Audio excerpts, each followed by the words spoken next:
Hey friends, welcome back to the Hermit's Night podcast.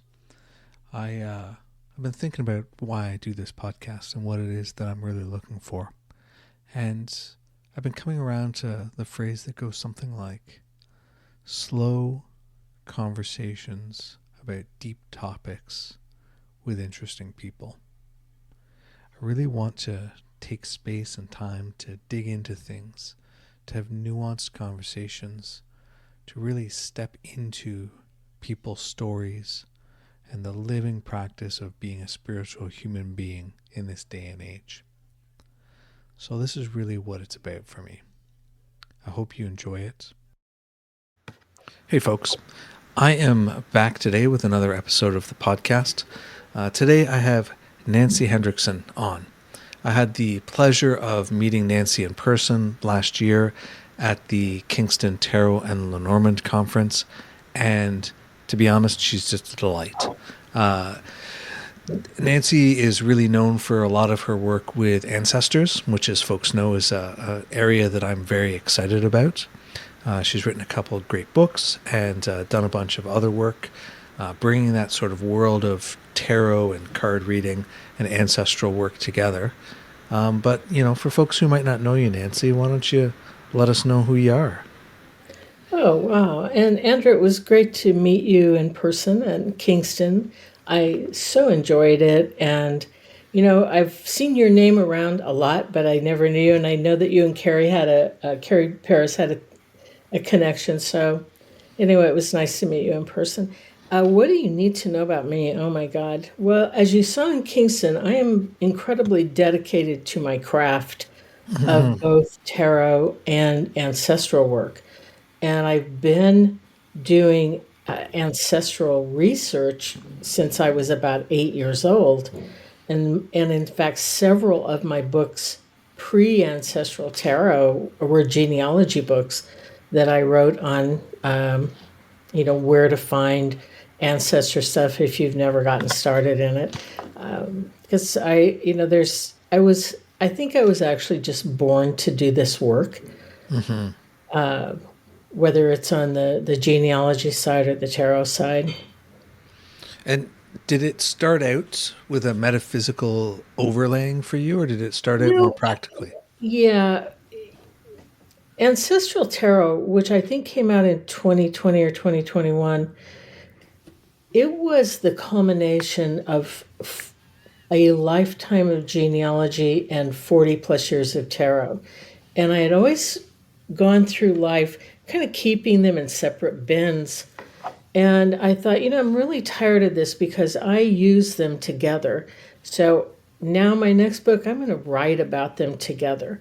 And I'm really glad I did because it was at that time groundbreaking. I know other books on the topic have come out, but using tarot as a way to make a direct connection with an ancestor was something I've always done since my 20s.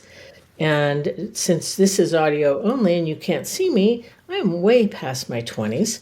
So, and again, as I said, I've been reading tarot for 40 years and I just overlaid it with genealogy. It's a perfect marriage. Yeah. Well, and I really love that your approach includes that sense of a full spectrum of ancestry. My own personal practice, which has been much more just spirit driven, tends to focus on a particular person or a few particular people. And for me, if people aren't standing up and saying hello, I'm not really engaging with them too much other than the most general sense, like prayers and such to my ancestors. Whereas the work that I've seen of yours really sort of pays attention to that whole picture, which I think is really wonderful. It does. And probably, both of my grandmothers, I grew up with both my grandmothers telling me stories about their grandfathers. So that took me way back, into 19th century history, which isn't that far back in terms of the, mankind, but they both told such engaging stories. I always wanted to know more. And when I started doing the math, I realized that over, a 500-year period of time, we have close to 1 million direct ancestors. And those figures will change because a lot of times cousins married cousins, so it kind of messes up the math. But I came through my own work to realize we have like a celestial cheering squad who, for the most part, want us to be happy. And I think we humans are so great at making ourselves unhappy. And for me, the ancestors are always a reminder of, hey, you're alive. You live in a beautiful place.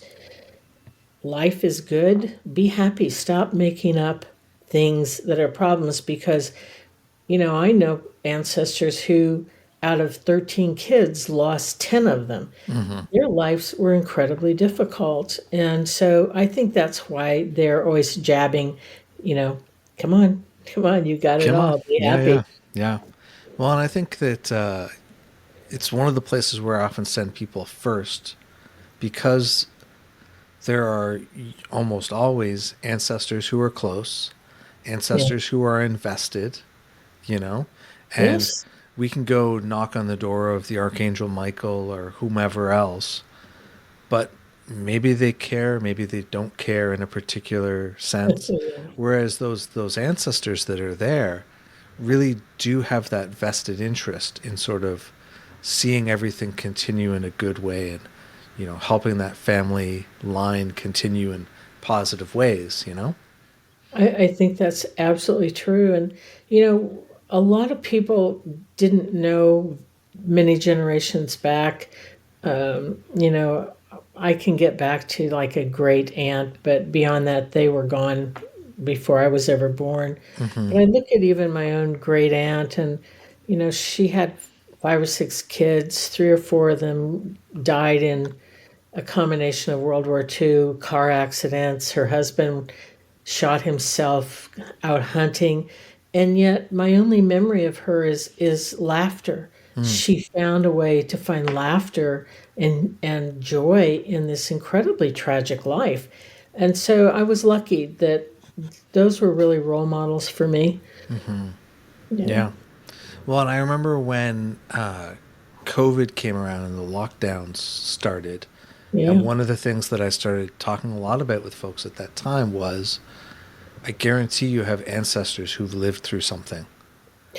You know, let's talk to them. Let's reach out to them. Ask for those ancestors who survived these hard situations, and let's get them to support us and inspire us and guide us and help us do the best, which is during such a colossally challenging time.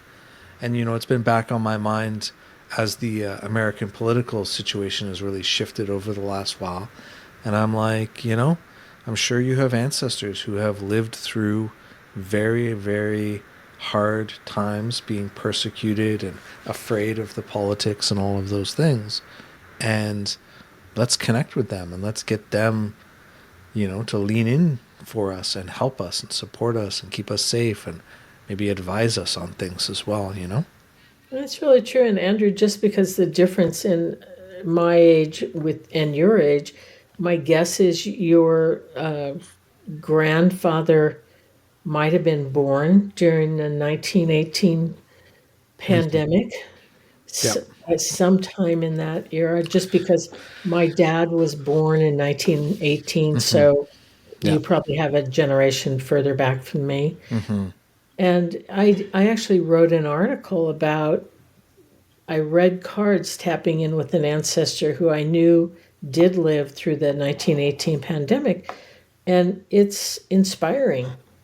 Mm-hmm. You know, they survived. So my opinion is if you did it, man, I can do it too. For sure. Yeah. So when you checked in with them about that, tell me what that was like for you. It was really interesting because it was this great aunt and my grandmother, so they were sisters. Mm-hmm. And I asked, how did you physically survive because I know from articles I've read in the National Archives, during 1918, like public gatherings stopped, movie theaters stopped, even going to church stopped. And my grandmother lived on a farm. So I then asked her and her sister, how did you guys do that? And through the cards and the pendulum, because I use the pendulum a lot, they basically said that they didn't go to a store very often because it was too dangerous. They traded with other farms for things they needed. And their needs were pretty simple because they grew their own gardens and crops anyway. For sure. Yeah, so I mean, they stayed, at least the ones I talked to, they stayed probably as isolated as we all did within their family group. And they didn't even have Netflix to keep them They busy. didn't have Netflix. I mean, during COVID, I walked every morning and at least I could be outdoors. Yep. I don't know if they did in Canada, but they had senior hour at the grocery store. Yep. We had that too, for sure. Yeah, so Yep. we're all we are imaginative humans. We find ways to survive. Yeah. And did you do that? Did you still do orders through your store? Yeah, we did online orders. I spent a lot of time cycling, Uh, and with a few friends, we would go and cycle, and we'd be outside and moving, so it was relatively safe. yeah. And we'd go. We did a lot of cycling in the night, like in the evening after whatever, and just had little headlights on our bikes and rode through the parks and saw all the wildlife coming out. And I was very, very lucky in that I had a private studio space that I still had access to. So I Yeah. had a space outside of the house, and me and the kids put up a little climbing wall, and we would go and make art and listen to records and climb and Okay. be goofy, and not be stuck in the same small limited space, which was a real benefit for sure. Having that option and being able to sort of be like, okay, you want the house, fine, you have the apartment, we're gonna go to the studio. Okay, you want to come to the studio, great. Like, just having those options was a real blessing for sure. Yeah, and for me, it's knowing that I had family. We wouldn't be here if we didn't have family who lived in 1918. For I sure. mean, it would be an impossibility. Yeah. So, for me, that gives me a lot of strength. Yeah. When I wrote Ancestral Tarot, I think I said at the end, if I didn't, I meant to, is no matter how much you know about your family, in the end, you end up knowing who you are because you have a bedrock of people who were strong, whose DNA runs through you. And I think one of these days, and I might have said this to you in Kingston, I don't remember, but I think one of these days we're going to find so much more about our abilities in DNA. I think it's encoded. We just haven't figured out how to find it. And I think we're going to find our strengths, the things we do incredibly well. I could go on about DNA, but I'm going to stop because, well, I've tested because of the writing I did. I've taken DNA from about 5 different companies. So I've learned so much more about my own history. This is your own DNA. This is my Yeah. DNA, and it's my brother and sister. We've all done so we can look at each other's, and all of ours are different because DNA doesn't come down in a nice straight line. It's like my brother is 40-some% Scottish. I'm 10%. So my sister is almost none. So it's quite interesting to see. And then that's my point. I know we're getting way off target here, Or but not at all. This is okay, so fascinating. think about this. Why did my brother Mark end up with 40-some% Scottish? He is at his happiest in Scotland. He called me one day and he said, "I love that place." I mean, Mm-hmm. he's so in love with it. I loved it too, but not as much as he did. Mm-hmm.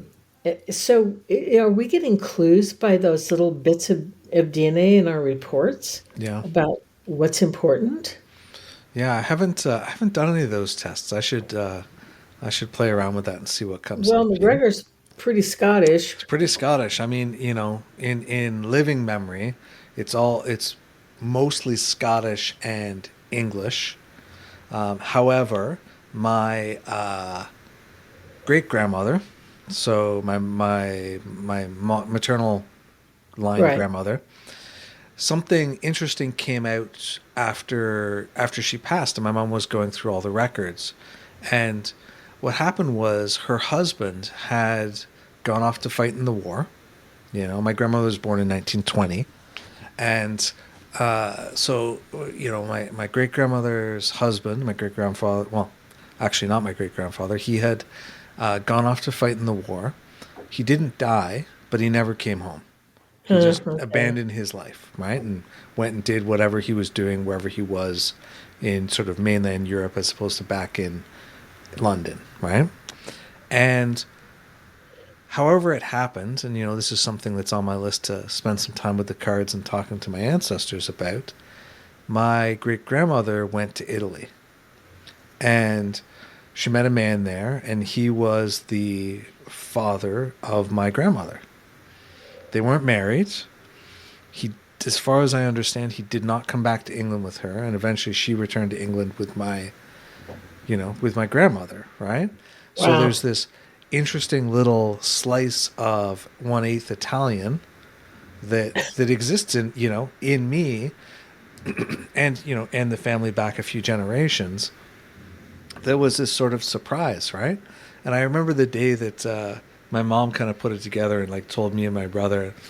I get this phone call from him, and he's like, "Hey, Johnny Capicola, it all makes sense now. Makes sense. Why do we live in Little Italy? Why do we love these coffees so much? You know, because we lived in the Italian neighborhood, and and stuff like that." He's like, "It makes so much sense." I'm like, "Oh, it's hilarious," you know. So So, did husband or partner number one ever show up? Did people know where he was? I don't know what the story was. Nobody talked about it, right? It's all very British, right? You know, Mm, and I think too, like it's interesting to me that you got to know your great grandmother some, right? yeah. Because for me, even my grandparents' generation was full of so much trauma and alcoholism and other things. You know, I never met my mom's dad because he had disowned her. I did meet my grandfather on my dad's side, um, but it was very limited and very public because he was a raging alcoholic. And, Mm, and so like there's a lot of disruption there, that happened immediately and really kind of cut off a lot of those sort of other stories. And even yeah. my grandmother who bought me my first tarot deck when I was 13, right? I was out at the Wow. mall with her, and I was like, "Hey, Nan, will you get that for me?" And she was like, "Of course I will." You know, even though she knew I was into all these things, she never told me she read tea leaves. It just Ah, never came up, right? There was this, it was the unspoken thing she did with the ladies when they came over for tea sometimes. interesting. And so it's fascinating, these things that come out. Families, my grandparents went to seances, Okay. and I have the. No, I wish I should have them out, but I don't. They took two small chalkboards, put chalk in it, closed them together, and when they opened, there were messages. So Amazing. I have the last messages on these Oh, chalkboards. wow. But I didn't know this till I was well into my 30s, that it was like a secret. It was like, oh, your grandparents went to seances. Right. It was, and I mean, seriously silly. Yeah. But also like my mother did not know who her father was until she was 90, and we found him through DNA. Wow. And it was just this guy who had like 15 or 16 kids, and Who's a man on the move? he was a man on the move. Yeah. And once she knew who it was, it's like, okay, I, I found out who you are. I don't care anymore. Interesting, So, eh? Yeah. yeah. Well, and I think it's really interesting. Like, what do we do with this information, right? Because, I mean, I don't have particularly negative, like, personally, any negative associations with, any of my ancestors in relationship to me.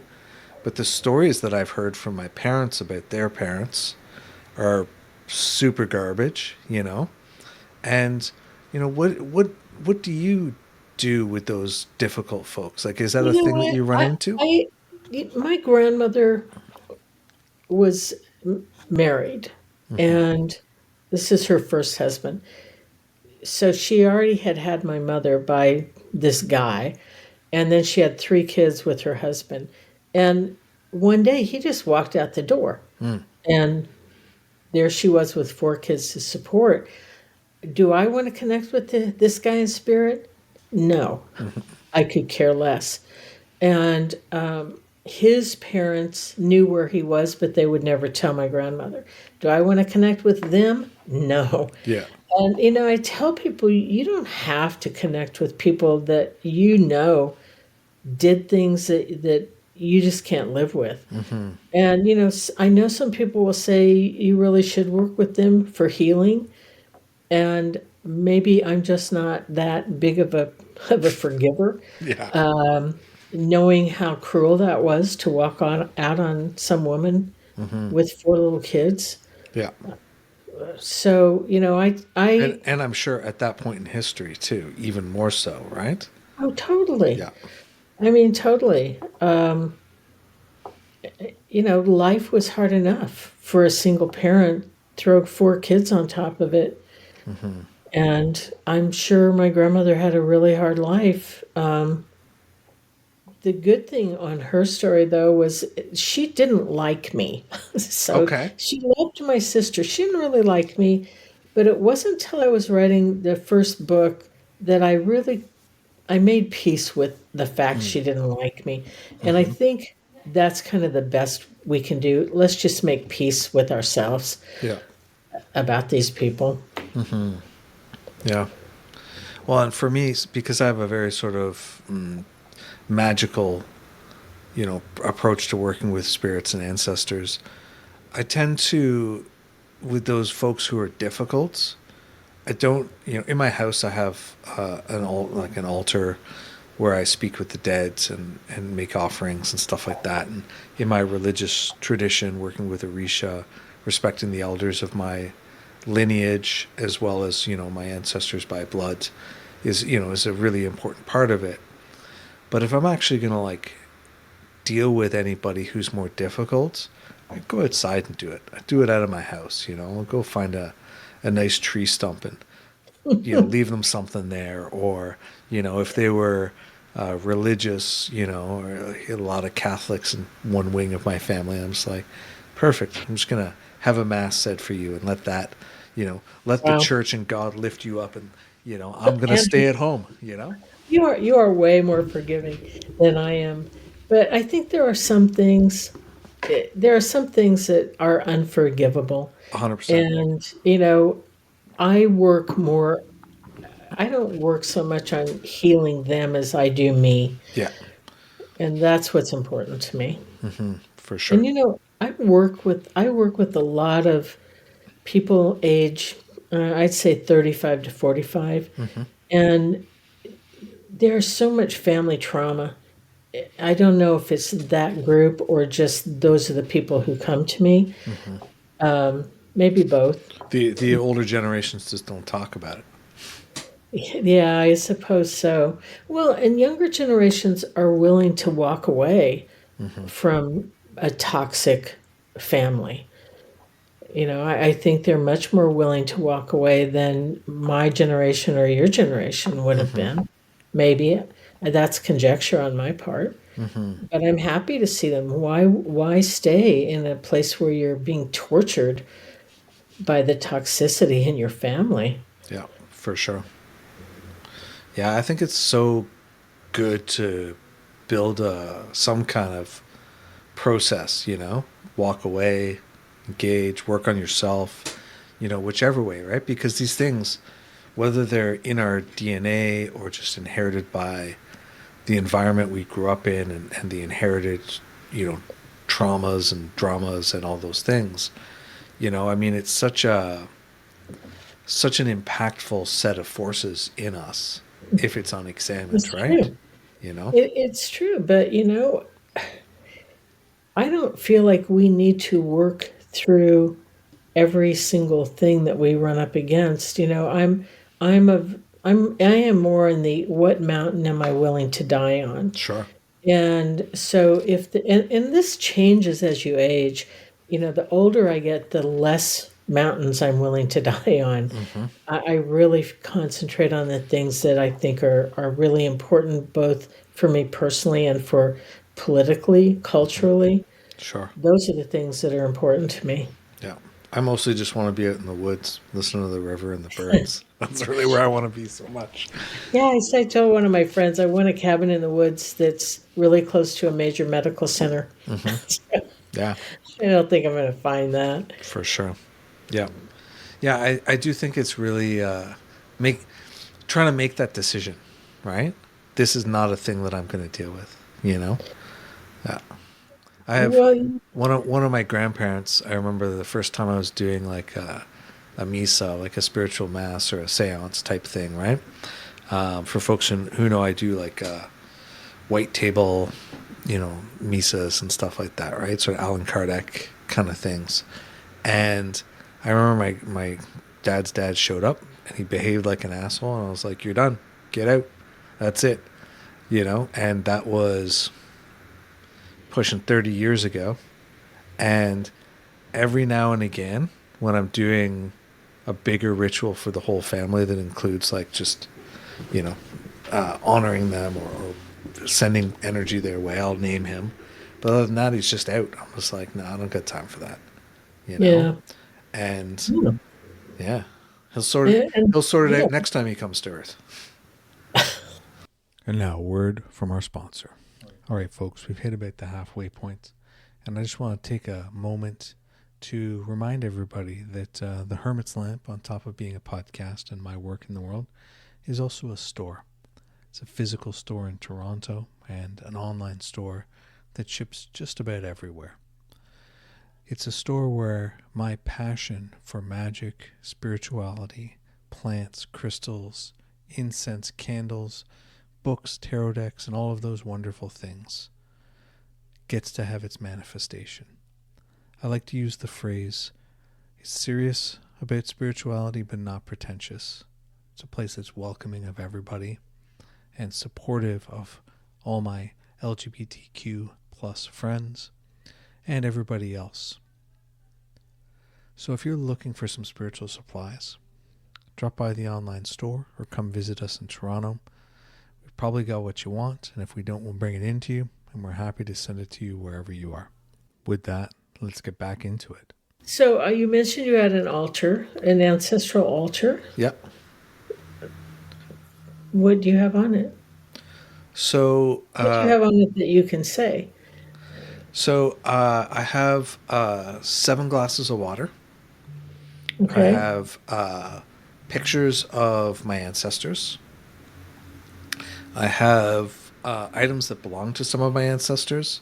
I Okay. have my Scottish grandparents' McGregor shield with the tartan, and it's got the little lion on it and all that stuff, and hung. I remember seeing it in their house when I was there as a small child, and I have my mom's dad's Bible and my grandmother's Bible and other bits and pieces from Wow. ancestors. Wow. Yeah, and so when I'm there and working with that part of it, I tend to, just say the Lord's Prayer because they were all Christian of one sort or another, Yeah. and then just speak with them. And then when it comes to in my religious practice, we consecrate a stick to speak with them. There's ceremonies that we do to it and stuff like that to help us connect and honor the ancestors. And the stick that I consecrated is actually my grandmother who bought me a tarot deck. It was her cane, Oh, okay. which I feel a very strong connection I to. love that. And in that case, then mostly what I offer there is, prayers in the morning, coffee, and and during holidays, during birthdays, during events, I'll make sure the ancestors get some of the food that we're making and so on as part of Wow. it as a general practice. And I'm actually in the process right now of I felt that the ancestors wanted to be more prominent in my business life, in my work life, as a diviner and all that kind of stuff. And so I've been collecting photos, and I'm going to print pictures of sort of my religious lineage, my tarot lineage, and my family lineage, and hang Yeah. them on the wall where I sit and read cards for folks and stuff like that. So, Yeah. I've been making cards. They're about the size of a tarot card that I'll do a collage, and I've been mostly working on stuff in my parents' generation, mm-hmm, and I'll choose a tarot card background mm-hmm, because I like that base. So, like for my dad, I chose the moon, and I part of the collage is a letter he wrote home during World War II. Part of the collage is him, and going out of the top of the card is him in high school on a motorcycle. So I wanted to show him taking off upwards because he passed away when he was 44. mm, He was very young.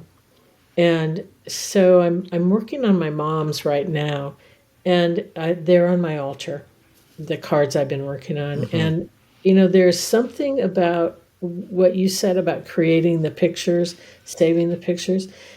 There's something there that I think's a touchstone to take a leap off to talk to them, mm-hmm, which I like too. My mom is around a lot. mm-hmm. I said when we moved into this apartment, I said, Mom, if you're around, drop a coin on the floor. So on my desk, I have a collection of the coins that have been dropped in Nice. this apartment, Yeah. and every once in a while, I'll hear her say my name, Mm-hmm. so I know she's definitely around. Mm. But we talked about who do we tap in with. I've never had a sense of my dad ever. Mm-hmm. And I think it's because when he died, it was so traumatic that when I see him in my mind's eye, I see him asleep. Mm-hmm. And I don't know when he's going to wake up. Yeah. Yeah. So I think the more you do this work, and I know that you probably have experienced the same thing, the more you do the work, the more sensitized you get to the energy around you Mm-hmm. relative to ancestors. It's pretty amazing what you can hear if you just stop. Yeah. Mm-hmm. Yeah. I think that I love that you kind of made an agreement with your mom, Yeah. right? Hey, when you do this, I'm gonna know, Yeah. because I think it goes both ways, right? We can think we're getting nothing, or we can think everything is a message, and Yeah. and I think that having some sense of containment or clarity around what the message is. I remember I was driving along. So two of my brothers have passed on, and my youngest brother Ian, I was driving, and he liked that Toto song Africa. Yeah. Yeah. And it got covered by another band a number of years back now, right? And I was driving along, and that song comes on the radio, and I was telling my partner about the song. I was like, "Oh yeah, he used to sing this all the time, right?" And And then as he walked by, somebody was wearing a sports jersey, and we had a private joke name between us that I called him, and that name was on the back of the Uh, hockey jersey or whatever.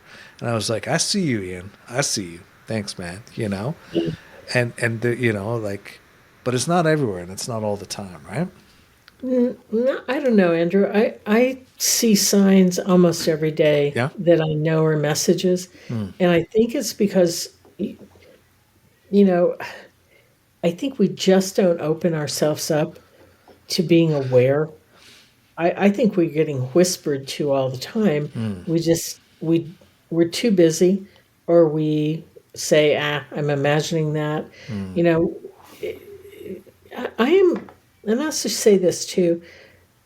I am by nature a workaholic, and I'll sit in my office 7 days a week working, but I try to live my life in a much slower pace, my out of work life. And I think it takes that slowing down Mm-hmm. so you actually can hear or see stuff.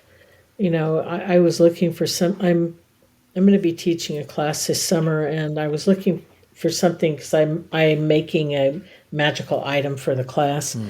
and I knew in my mind what I wanted, and I looked down, and it was right there on the ground. Mm. So I think we get messages so many ways, we just don't recognize that Mm-hmm. they're messages. Yeah. Yeah, I can see that. I think about before I had kids, I spent a lot more time talking with folks on the other side and so on than you know, than maybe I currently do. Well, definitely than I Well, currently do now. life. Yeah. I mean, it's life. Mm-hmm. And that's why I think as one ages, hopefully one slows down at some point in time. Mm-hmm. But not too much. Not too much, no. No. Fortunately, I love the work I do, so it's joyful to work. Mm-hmm. But I think it does take some amount of slowing down, even if it's 11 o'clock at night and you're not sleepy. Mm-hmm.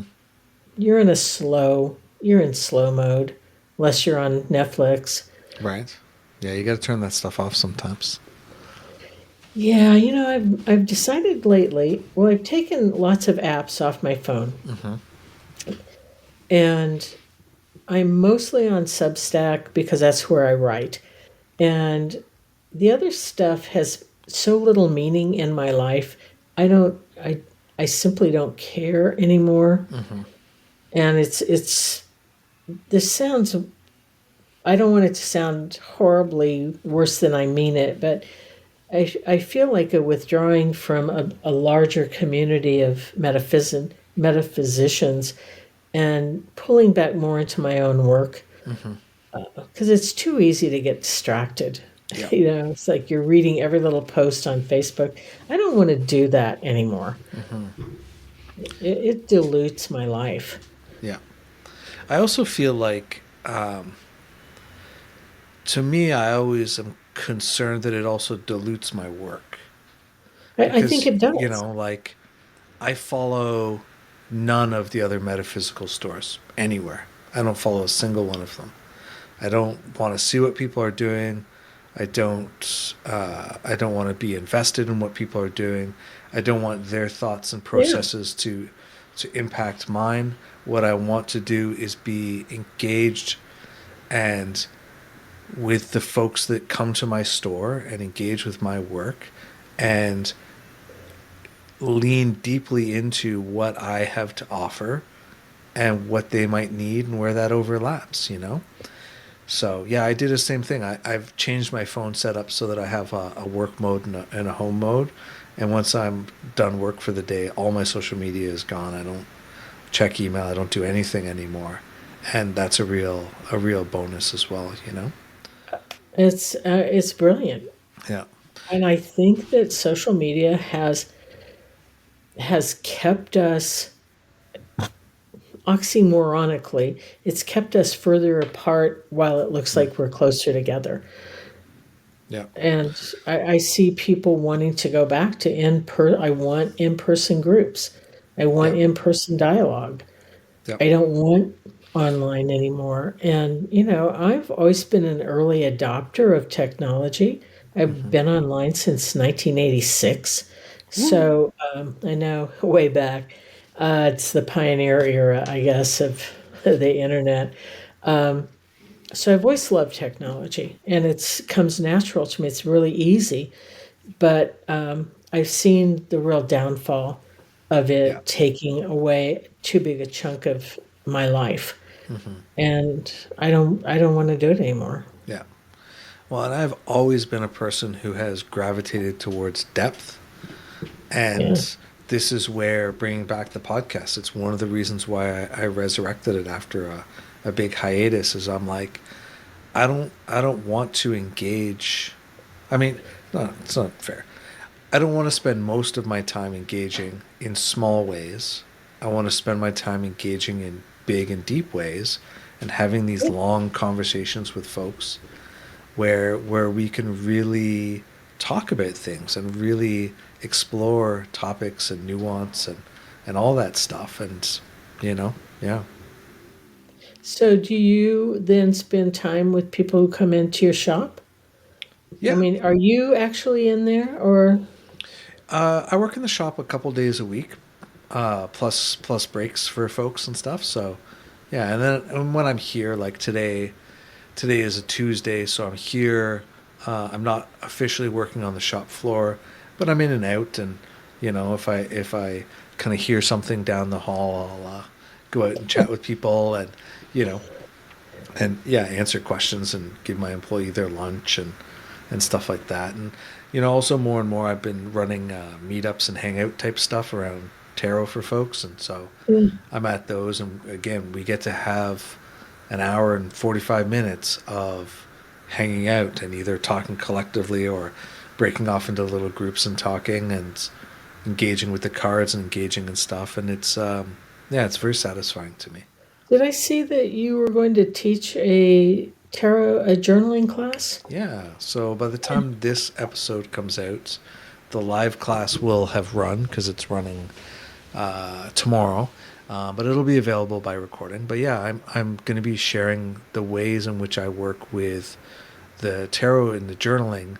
To I don't every day read the cards, but maybe 4 or 5 days a week I sit down with the cards and journal and so on. And then I've been over the last number of years really working on trying to distill and understand what are those bigger patterns, but especially if you're writing, I might write 20 pages a week.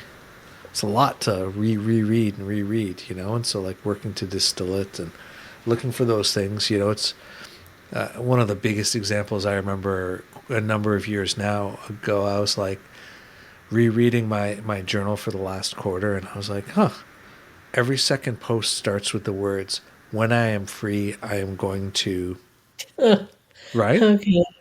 And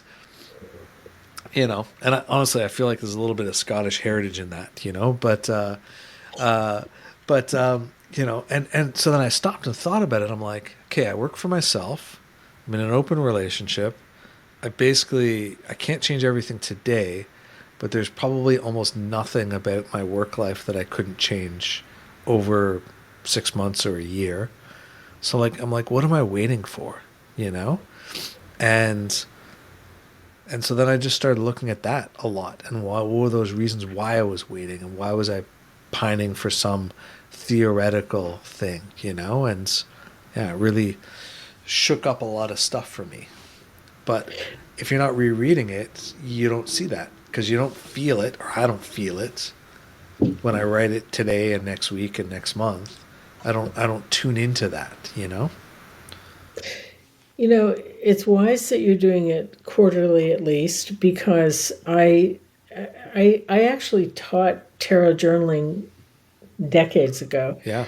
and and so it started me on a journaling practice, and I did not go back and read. And so years later, I went back through. I had a big box of journals, and it made me really angry because almost every entry had the same issue that I was dealing with through all these years. Yeah. And if I had read it earlier, I would have caught that pattern. And yet, so it took me years to say, oh my God, Yeah. I look at all the time I wasted Yeah. concerned with one thing. Yeah. It's ridiculous. So I like your. Yeah. I've started keeping one, but I do it online now because my handwriting's so bad it's hard for me to read I've it. seen it. So yeah, okay, you've seen it. Thank you. It's pretty bad. Yeah. My sister, my sisters is my younger brother and I are just horrible writers. My sister is like the perfect one, but I like online because if I do draw a tarot card, I can snap a picture and pull it into the Uh-huh. journal. Yeah, for sure. I don't have to describe it, it's right Yeah. there. So I do like online journaling. I think I have a pretty extensive background in like esoteric stuff. I spent the Yeah. first 15 years of my tarot life only working with the Thoth deck and Crowley's book, right? And Wow. really, really into that side of things and all the sort of ritual and other things that you could get into if you're obsessed with it. And so for me, the sort of Roman numerals for the trumps and the number and the elemental sign for the minors, or like a shorthand for king, queen, whatever.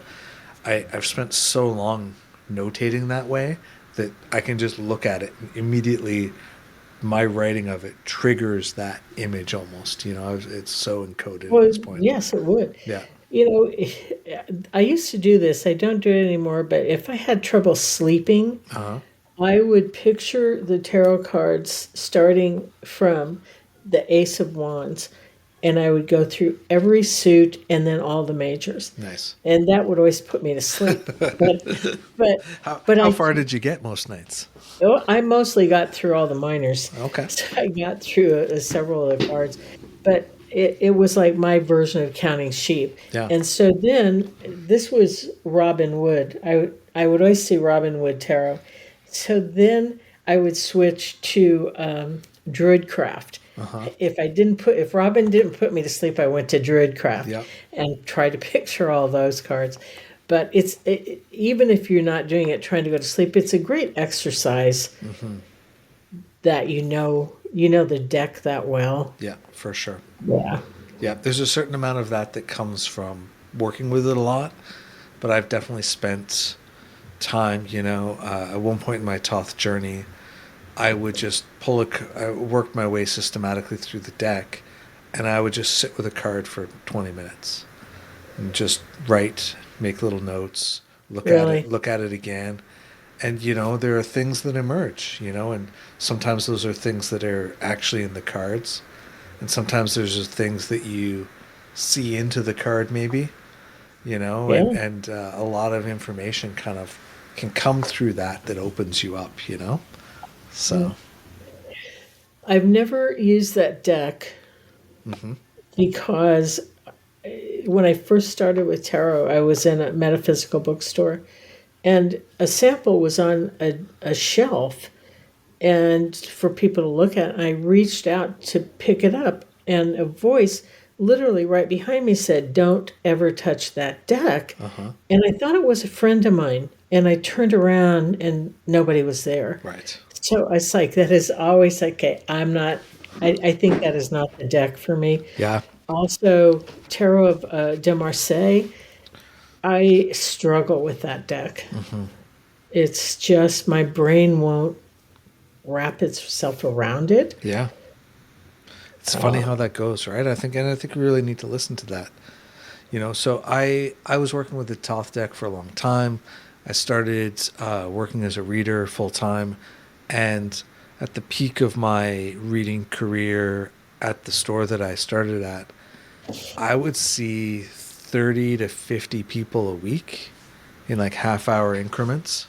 Wow. So I was just reading and reading and reading and reading, and I found myself repeating myself. You just like sometimes get into this thing where it's like, oh, Ace of Wands, initiating this. Oh, yeah. And I'm just like, oh, and so then, I bought a new deck, and so I would work with a new deck, and I'd work with, and maybe every 6 months I would be like, okay, I'm stuck again.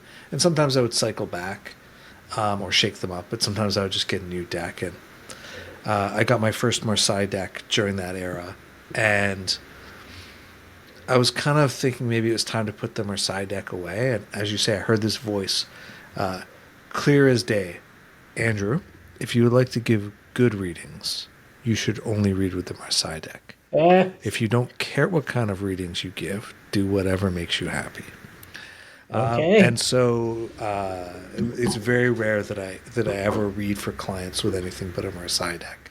That's so interesting. I bring them, I bring other decks to hangouts and other spaces and stuff like that. Wow. And after sort of working with the spirit that said that to me over a number of years, they're an ancestor of mine. They've been dead for over 300 years, and they read with the Marseille when they were alive. And, Yeah, that makes sense. yeah, and so they show up in my readings and they whisper little things and tell me this and tell me that. And, and every now and then they even speak directly to clients. But they are equally as blunt with clients as they were with me in that moment. So I love that. I mean, I love working with the ancestors. Like one of my aunts who I did know in life was a doctor. And whenever I have medical issues, she's always the one I will ask to come in yeah. and have a dialogue with me. And she is very not subtle. Uh-huh. She is very in your face. What are you thinking? Type of stuff, a type of information. But that for me, that's how I want it. Just give me the information. Don't sugarcoat it. But we don't have the luxury of always knowing. 300 years back, Yeah. we don't have a pedigree chart in genealogy to take us there. But that's why I use a pendulum so much, because I can pinpoint when and where they lived and information about their life. Yeah. And do you have like a kind of set of questions that you go through for that, or how's that process? Because one question will really organically lead to the next question. So, like, I knew somebody was in Louisiana, but I knew they had been on the northwest coast of France. So I couldn't have a set of questions. Yeah. It was really like to try and pinpoint the year they left France, came to America. Were you married? Did you have kids? So those kinds of things I will always ask. But it's then you have to dig a little deeper and be creative in the questions you're asking. Were you widowed? Did you remarry? And so those questions are more organic than me having a list. Yeah, it makes sense. My guide who goes by Melinda, with the cards, she and I actually wrote a year-long series of blog posts together, and wow. I'll link to that in the show notes for this episode. Where every week I would sit down and dialogue with her, and then write something based on that, and then take it to her, and she'd be like, "Yeah, it's good," or "That's not what I said," or, whatever, right? And so there's a lot of like spiritual advice and ideas around reading cards and stuff like that kind of came out of that for sure. So I love that. And I also was thinking back to people I've worked with. I think what's most surprising for them is that, especially if they grow up in a toxic household, is how much their ancestors want to help them, how much information they have to give, and how grateful they are that you reach out to them asking for help. Because I know my mom lived to 95, and in the last couple of years of her life, she always bemoaned the fact that she felt like she was useless, that people didn't need her anymore. So I think that may be why people in spirit love that you do need them. You're asking for their help, because I think we humans, we like to be helpful, except some political people in the States right now. But Well, there is that, right? Yeah. Yeah, there is that, sadly. Sadly. Yeah. Yeah. Ay, ay, ay. Yeah. What a time to be alive. Best of times, the worst of times. Right? Exactly. Yeah.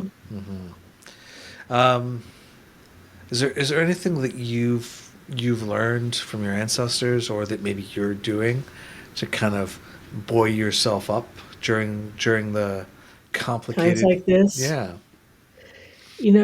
for me, the best thing I can do is to write Yeah. and hope that what I'm writing is helping somebody else heal. Mm-hmm. And, a lot of people in kind of resistance work, their work will go out to kind of the collective. And mine is much more one on one, that if you come to me and you go away feeling better, Yeah. something's been healed, then that's my work. Yeah. Yeah. Yeah, I totally get that. I feel like being of service is definitely a thing that helps me during these times. I've started a weekly, just a little short video on like coping with life during crappy times. And each one's just got a little idea of something that folks could try. And not all of them are for everyone. Not all of them work in every situation. But my plan is just we'll see, probably through the rest of the year. I'm just gonna keep putting these little things out so that folks can try them out and see if they can find something that helps them. And That's a great idea. yeah, and then as you say, on the personal level, when folks come into the store, come to get a session and so on. Yeah, it's definitely working to lift everybody up. Well, I came to tarot as a healer because I don't know if you know who Jessica Macbeth is, but she wrote the Fairies Oracle book and the Brian Froud first deck, not the second one. But we have been friends for probably 50 Yeah. years. And she was always a healer. So I always took classes in healing way before tarot. And so I will always say my base is as a healer more than a tarot person. I think that's why being of service, for me, that's a healing thing, is using tarot to help you heal. And, you may only heal a tiny bit today, maybe a little more tomorrow. But I'm happy for that. Yeah.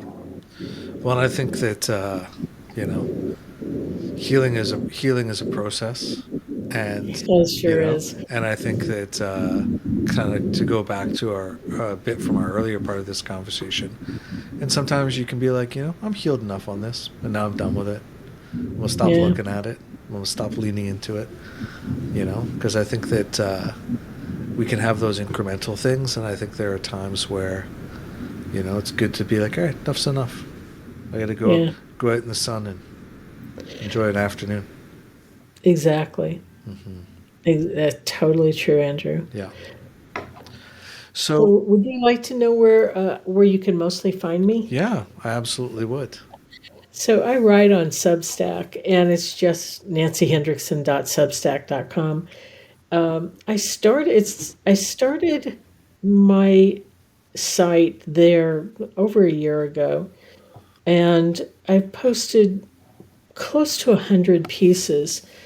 And I was going to just do ancestral tarot, but I have many more things I'm interested in. So I've ended up also writing about kind of odd supernatural things I've experienced, or sometimes I call them like holes in the universe where I feel like I've skipped through some other dimension, Yeah. and now I'm still in the same one, but I did a skip over.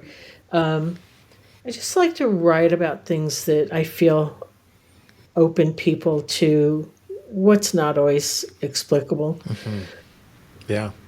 What's what's your favorite, or what stands out as your inexplicable hole in the universe kind of Oh, thing? my sister, who's older than I am, we've done road trips for 20 plus years, and we were at it's called Hovenweep, and it's up in the corner. It's the four corners of Utah, Colorado, New Mexico, Arizona. And you had to climb down one canyon wall, walk across the canyon, and up the other canyon wall. And it's a very narrow trail. And we could hear somebody running coming up behind us on the trail. So we both stepped off, except nobody was there.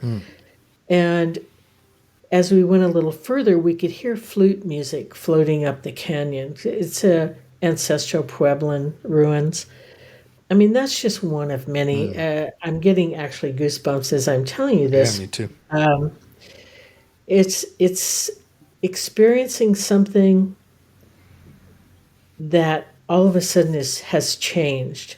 I'll tell you one more quick one. There's a local park that I like to walk in, and I know it incredibly well because I've walked there so much. And one day I was walking, and there was a picnic table in cement that it was well used. It was chipped, but it hadn't been there before. And it's like, where did that come from?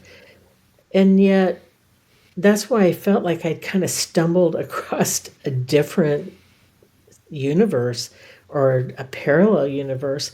There's just so many times things like that have happened to me. So I like writing about them. That's awesome. Yeah. Yeah. Well, folks should definitely check out Nancy's Substack, and as well, you have the 2 books on tarot and ancestors out right now, as well as the Ofrenda Oracle. Yes. Yeah. Fortunately, because I live so close to the Mexican border, October is huge here for Day of the Dead, Dia de los Muertos, and that's what the imagery on the Ofrenda Oracle is based on. But San Diego's Old Town, there are altars everywhere, and people are always invited to put a picture of an ancestor on one of the altars. And so I always put family pictures, and because I was so close to my mom, she loved Snickers candy bars, so I always will take a Snickers and put it on the altar too. And that's where a lot of the imagery came from. It's very Day of the Dead imagery, and I love working with that deck. Yeah, I really enjoyed it when we were hanging out in Kingston as well to get to see insights into that. Yeah. Cool. Well, thank you so much for making... Oh, yeah, perhaps I will see you at another who knows what. I sure hope so. All right. Yeah, me too. Thanks, Andrew. Thanks for making time today. Yep. I really appreciate you taking the time to listen to this. I hope you really enjoyed it. Please do reach out and let me know. I really do enjoy hearing feedback from folks. And I also would super appreciate you helping spread the word about this. After the hiatus, it's been taking a lot of effort to remind folks that this podcast exists and that there's lots of great stuff already existing as well as new episodes coming out. So share it with your friends. Give me a re-share of some sort on the internet. And if you're on one of those various platforms other than my website listening to it, give it feedback there. All of these things help spread the word because I think the conversations that are happening here are important, and the more people they reach, the better.